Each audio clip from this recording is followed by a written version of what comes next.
আসসালামু আলাইকুম। আপনারা সবাই কেমন আছেন? মুই ভালো আছি আলহামদুলিল্লাহ। বাহিরে যামু বাজারে, কেমনে যামু কইতে পারি না, টেনশনে পড়ে গেছি। ডাইনে তাকাই গাড়ি, বাঁয়ে তাকাই গাড়ি, গাড়ির তো অভাব নাই।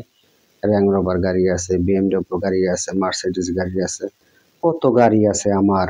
কিন্তু কেমনে যামু কইতে নাই। দুঃখের বিষয় চাবি একটার মধ্যে নাই, চাবি সব ড্রাইভারের। ড্রাইভার গুনা আইজ বাবা সব ছুটিতে গেছে, টেনশনে পড়ে গেছি। আপনারা আবার ভাববেন না মুই কিন্তু চাপা মারি না, আবার ভাবতে পারেন বয়স হলে কোনটা চাপা বাস। এর ভিতর দিয়ে খালি একটু গাড়ি মন না, হেগ্য আপনাকে দেখামো, একটু খালি অপেক্ষা করেন। এই যে এই গাড়ির মন না, এছাড়া যত গাড়ি দেখেন সব গাড়ি এলে মোর, বুঝছেন? ওই যে দেখেন বাহিরে মেঘ বৃষ্টি, দেখেন কত উঁচু উঁচু পাহাড়, ওরে বাবা। হ্যাঁ, আবার করতে পারেন বরিশালে পোলাটা আসলে মনে হয় গপ্প মারে, আসলে মুই কিন্তু একটু গপ্প মারি না। মগো বাড়ির যে পুষ্কুনি আছে না, পুষ্কুনিতে মোরা নিজেরাই ইলিশ মাছ চাষ করি। মেহমান গেলে সেই ইলিশ মাছ দিয়ে বাজিয়ে গরম ভাত খাওয়াই।